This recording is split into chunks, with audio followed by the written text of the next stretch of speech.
Hello everyone, जय हिंद। आज है 13 अक्टूबर और हम लोग पढ़ने वाले हैं 13 अक्टूबर से बनने वाले करंट अफेयर्स के महत्वपूर्ण क्वेश्चन।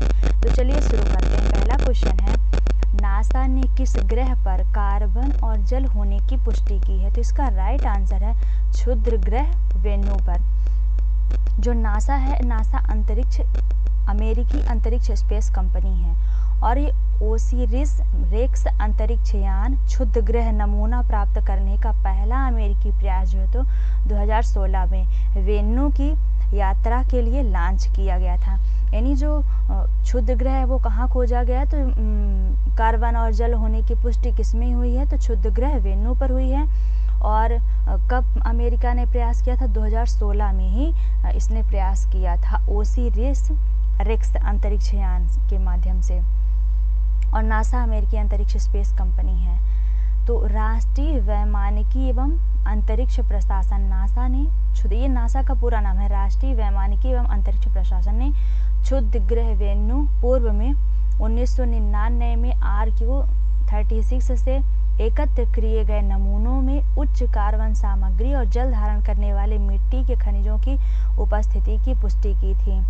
और उसके बाद फिर वेन्यू जो है तो 4-5 अरब वर्ष पुराना एक छोटा पृथ्वी क्षुद्र ग्रह है जो प्रत्येक 6 वर्ष में पृथ्वी के करीब से गुजरता है। क्षुद्र ग्रह की खोज वर्ष 1999 में हुई थी और नासा द्वारा वित्त पोषित लिंकन नियर अर्थ क्षुद्र ग्रह अनुसंधान की एक टीम द्वारा की गई थी। यानी जो हम लोग जीके में पढ़ते हैं कि क्षुद्र ग्रह की खोज कब हुई थी, तो 1999 में हुई थी। वेरी इंपॉर्टेंट है। और किसके द्वारा हुई थी? तो नासा के द्वारा ही हुई थी। और उसके द्वारा जो वित्त पोषित लिंकन नियर अर्थ क्षुद्र ग्रह अनुसंधान की एक टीम थी, उसके द्वारा इसकी खोज की गई थी। वेन्यू से एकत्रित सामग्री हमारे सौर मंडल के शुरुआती दिनों के टाइम में कैप्सूल के रूप में कार्य करती हैं और जीवन की उत्पत्ति तथा क्षुद्र ग्रहों की प्रकृति के विषय में सवालों के जवाब देने में सहायता करती हैं। तो इसमें हमको वेरी इंपॉर्टेंट जो है कि जल और कार्बन की खोज किसमें की गई है? तो क्षुद्र ग्रह में की है। किसके द्वारा की गई है? तो नासा के द्वारा की गई थी। और नासा जो है तो अमेरिकी अंतरिक्ष स्पेस कंपनी है और जो क्षुद्र ग्रह की खोज है वो वर्ष 1999 में हुई थी नासा के द्वारा वित्त पोषित टीम के द्वारा। ये सब इंपॉर्टेंट चीजें हैं, याद रखिएगा। अगला क्वेश्चन, हाल ही में चर्चा में रही सेतु बंधन योजना का संबंध किस मंत्रालय से? तो इसका राइट आंसर है सड़क परिवहन एवं राजमार्ग मंत्रालय से है। जो सड़क परिवहन राजमार्ग मंत्रालय है तो इसके बुनियादी ढांचा कोष central road and infrastructure fund CRIF क्राइफ के तहत सेतु बंधन योजना के अंतर्गत अरुणाचल प्रदेश में 7 प्रमुख पुल परियोजनाओं को मंजूरी दी गई। यानी किस कारण से चर्चा में आई है? तो अरुणाचल प्रदेश में 7 प्रमुख पुल परियोजनाओं को मंजूरी दी गई है। ठीक है। और किसके द्वारा, किस मंत्रालय के अधीन है? तो सड़क और परिवहन राजमार्ग मंत्रालय द्वारा है।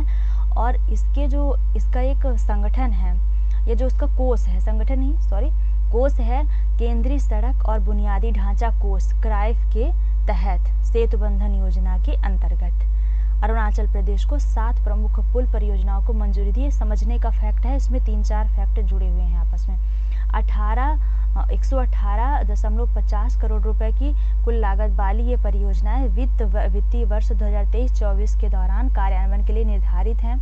जो सेतु बंधन योजना है ये सड़क परिवहन और राज मंत्रालय द्वारा शुरू की गई थी। इन्हीं वेरी इंपॉर्टेंट योजनाओं से क्वेश्चन पूछ लेता है, तो आप लोग बहुत अच्छे तरीके से ध्यान में रखिएगा कि सेतु बंधन योजना की शुरुआत किसके द्वारा की गई, किस मंत्रालय के द्वारा? तो सड़क परिवहन और राजमार्ग मंत्रालय द्वारा शुरू किया गया एक कार्यक्रम है सेतु बंधन योजना।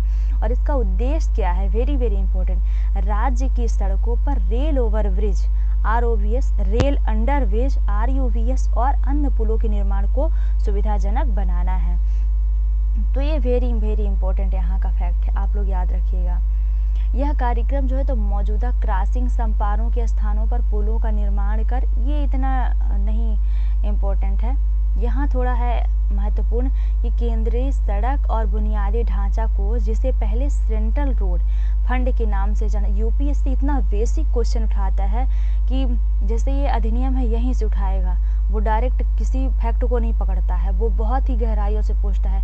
केंद्रीय और करंट अफेयर्स में जो चर्चा में रहेगी, सेतु बंधन योजना, आप 2020 का, 21 का, 22 का पेपर उठा के देखिए, बुनियादी जो नई चीज़ें चर्चे में रहती हैं उन्हीं का इतना बेसिक पूछता है कि उसको बहुत अच्छे तरीके से पढ़ना पड़ता है। तो केंद्रीय सड़क और बुनियादी ढांचा कोष है, इसे पहले क्या नाम दिया गया था, सेंट्रल रोड फंड के नाम से जाना जाता था। इसकी स्थापना 2000 में केंद्रीय सड़क कोष अधिनियम 2000 के तहत की गई थी। ये वेरी इंपॉर्टेंट, इसे याद रखिए। इस फंड में पेट्रोल और डीजल पर उत्पाद शुल्क के साथ लगाया गया उपकर शामिल है। जो क्राइफ है, CRIF क्राइफ, ये वित्त मंत्रालय के नियंत्रण के अधीन है और यह पहले सड़क परिवहन और राजमार्ग मंत्रालय के अधीन था।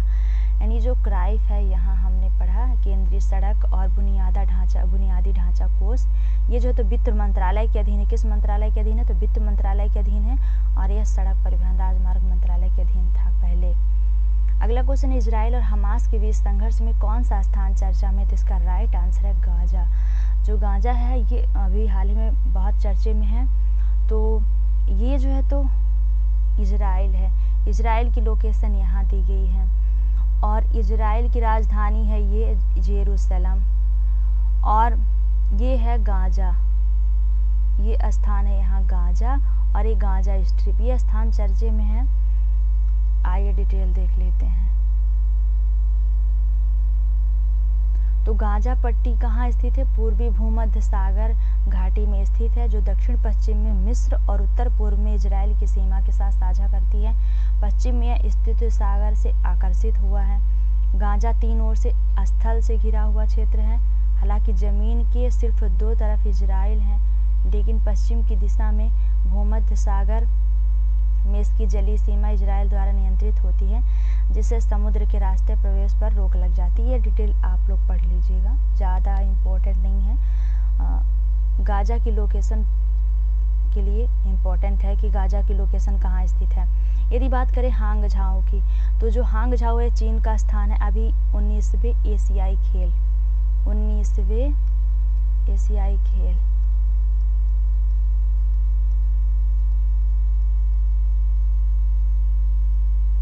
का आयोजन नहीं हुआ था, का आयोजन हांग झाओ में हुआ। जोहान्सबर्ग में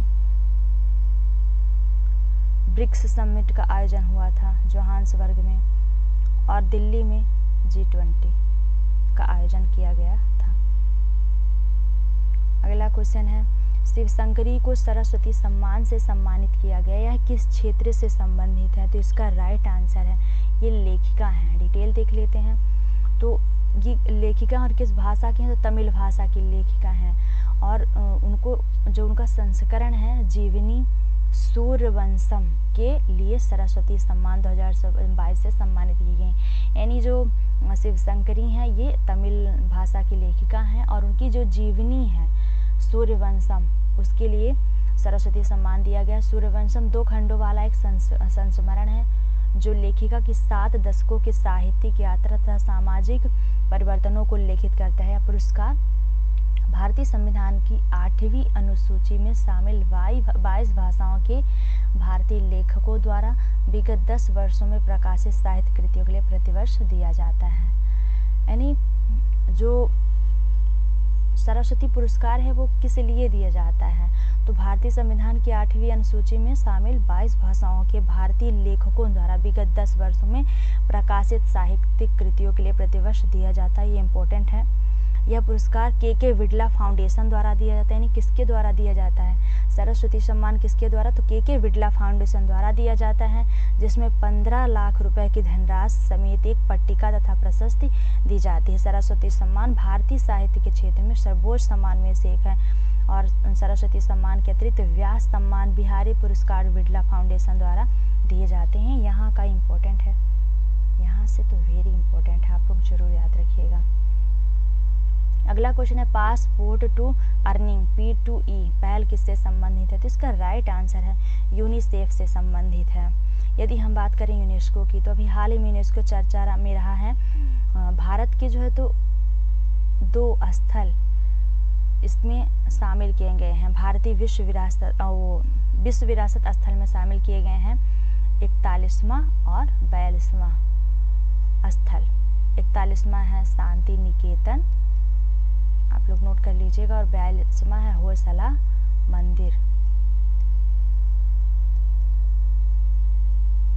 और G20 तो ये अभी हाल ही में भारत में आयोजित हुआ था। 2023 का G20 जो है तो भारत ने होस्ट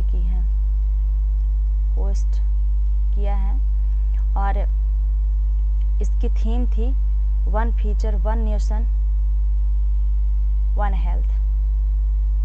आप लोग नोट कर लीजिएगा, वेरी इंपॉर्टेंट है एग्जाम की दृष्टि से। डिटेल देख लेते हैं तो यूनिसेफ के वैश्विक स्तर के सीखने से कमाई संबंधित पहल पासपोर्ट टू अर्निंग P2E ने भारत में 10 लाख से अधिक युवाओं को वित्तीय साक्षरता और डिजिटल उत्पादकता के क्षेत्रों में कुशल बनाया एवं प्रमाण पत्र प्रदान किया है। राष्ट्रीय शिक्षा नीति नेप, इसका पूरा नाम होता है नेशनल एजुकेशन पॉलिसी 2020 के अनुरूप P2E पहल डिजिटल उत्पादकता, वित्तीय साक्षरता, रोजगार हेतु योग्यता संबंधी कौशल एवं नौकरी के लिए प्रशिक्षित कौशल से संबंधित प्रमाणन सर्टिफिकेट पाठ्यक्रम निःशुल्क पहुंच प्रदान करती है। ये इतना इम्पोर्टेंट नहीं है, आप लोग ये ध्यान रखिए कि राष्ट्रीय शिक्षा नीति, इसको अंग्रेजी में कहते हैं नेशनल एजुकेशन पॉलिसी, संक्षिप्त में बोलते हैं नेप, और यूनिसेफ के द्वारा ये किया गया है। अगला क्वेश्चन है, हाल ही में चर्चा में रहा INS सागर ध्वनि का निर्माण कब किया गया था? तो इसका राइट आंसर है 1994 में। कब किया गया था? तो 1994 में किया गया था। डिटेल देख लेते हैं। DRDO के तहत नौसेना भौतिक और समुद्र विज्ञान प्रयोगशाला, इसको बोलते हैं नेवल फिजिकल एंड ओशियोनोग्राफिक लेबोरेटरी यानी POL, कोची का समुद्र विज्ञान अनुसंधान पोत INS सागर ध्वनि दक्षिणी नौसेना कमान SNC कोची के दक्षिण जेटी से सागर मैत्री मिशन 4 पर रवाना हुआ। यानी ये मैत्री मिशन के कारण चर्चे में आया है। ये इतना डिटेल पढ़ने की जरूरत नहीं है, थोड़ी समझना चाहिए।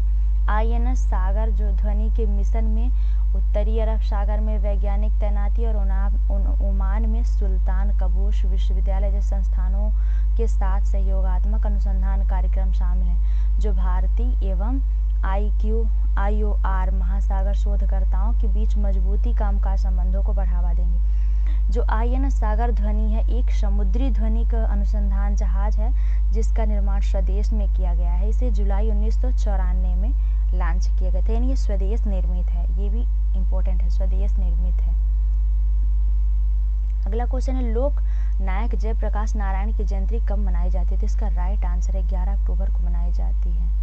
डिटेल देख लेते हैं तो 11 अक्टूबर 1902 को सीताबादयारा बिहार में जन्मे जयप्रकाश नारायण, जिन्हें JP अथवा लोक नायक पीपुल्स लीडर के नाम से जाना जाता है, एक भारतीय स्वतंत्रता कार्यकर्ता, समाज सुधारक व राजनेता थे। वे अमेरिका के मार्क्सवादी विचारों और गांधीवादी विचारों दोनों से प्रभावित थे और 1929 में वह भारतीय राष्ट्रीय कांग्रेस में शामिल हुए। सभी ने अवज्ञा आंदोलन, भारत छोड़ो आंदोलन में बढ़ चढ़ के हिस्सा लिया था। विनोबा भावे की प्रेरणा से उन्होंने भूमिहीनों को भूमि पुनर्वितरण की वकालत करते हुए भूदान यज्ञ आंदोलन के लिए अपना जीवन समर्पित कर दिया। तो ये हिस्ट्री के लिए इम्पोर्टेंट है, आप लोग याद रखिएगा। अगला क्वेश्चन है, परमाणु मिसाइल ब्यूवेस्टनिक का किसने सफल परीक्षण किया है? तो इसका राइट आंसर है रूस ने इसका सफल परीक्षण किया है। डिटेल देख लेते हैं। रूस की राजधानी है मास्को यूरोप महाद्वीप में स्थित है। जैसा कि आप सबको पता है कि क्षेत्रफल की दृष्टि से सबसे बड़ा देश है रूस। क्षेत्रफल की दृष्टि से सबसे बड़ा देश है रूस, और रूस का कुछ हिस्सा एशिया महाद्वीप में है और कुछ यूरोप महाद्वीप में है। तो जो उसकी राजधानी मास्को है वो यूरोप महाद्वीप में स्थित है। मुद्रा है रूबल, ड्यूमा संसद है और राष्ट्रपति हैं Vladimir Putin. So thanks for watching my videos. आशा है कि वीडियो आपके लिए काफ़ी हेल्पफुल होगी और आप वीडियो को पूरा जरूर देखेंगे। Thank you.